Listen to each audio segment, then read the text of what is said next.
సంగారెడ్డి జిల్లా ఎన్నికల ప్రక్రియ పారదర్శకంగా సజావుగా జరగాలి. డిఆర్సీ బృందాలు బాధ్యతతో సమర్థవంతంగా విధులు నిర్వర్తించాలి.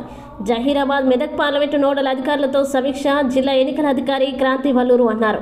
ఎన్నికల నిర్వహణ ప్రక్రియ పారదర్శకంగా సజావుగా జరిగేలా డిస్ట్రిబ్యూషన్ రిసెప్షన్ కేంద్రాల డిఆర్సీ బృందాలు తమ విధుల్ని సమర్థవంతంగా నిర్వహించాలని జిల్లా ఎన్నికల అధికారి క్రాంతి వల్లూరు అన్నారు. పార్లమెంట్ ఎన్నికల నేపథ్యంలో బుధవారం కలెక్టరేట్ సమావేశ మందిరంలో జహీరాబాద్ మెదక్ పార్లమెంటు నోడల్ అధికారులు, సెక్టార్ అధికారులు, డిఆర్సీ బృందాల అధికారులకి ఏర్పాట్లపై సమీక్ష సమావేశం నిర్వహించారు.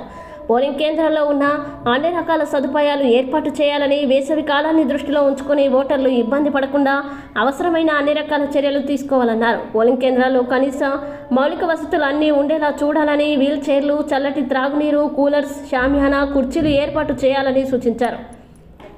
ప్రతి పోలింగ్ స్టేషన్లో నీడ కోసం షెడ్లను ఏర్పాటు చేయాలన్నారు. ఒక్క ఓటర్ కూడా ఎండలో నిలబడకుండా అవసరమైన అన్ని రకాల చర్యలు చేపట్టాలన్నారు. క్యూ లైన్ వెంట షెడ్లని, మంచినీళ్లు ఏర్పాటు చేయాలని అన్నారు.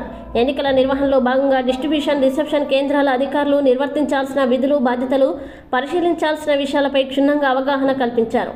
ఎన్నికల సంఘం నియమ నిబంధనలకి లోబడి నిర్వర్తించాల్సిన విధులు, డిస్ట్రిబ్యూషన్ రిసెప్షన్ సెంటర్లలో చేయాల్సిన ఏర్పాట్లపై వివరించారు. ఈ సందర్భంగా జిల్లా ఎన్నికల అధికారి మాట్లాడుతూ, గత ఎన్నికల అనుభవాల్ని దృష్టిలో పెట్టుకుని డిఆర్సీ కేంద్రాల్లో ఎలాంటి సమస్యలు లేకుండా డిస్ట్రిబ్యూషన్ రిసెప్షన్ సాఫీగా జరిగేలా చూసుకోవాలని సూచించారు.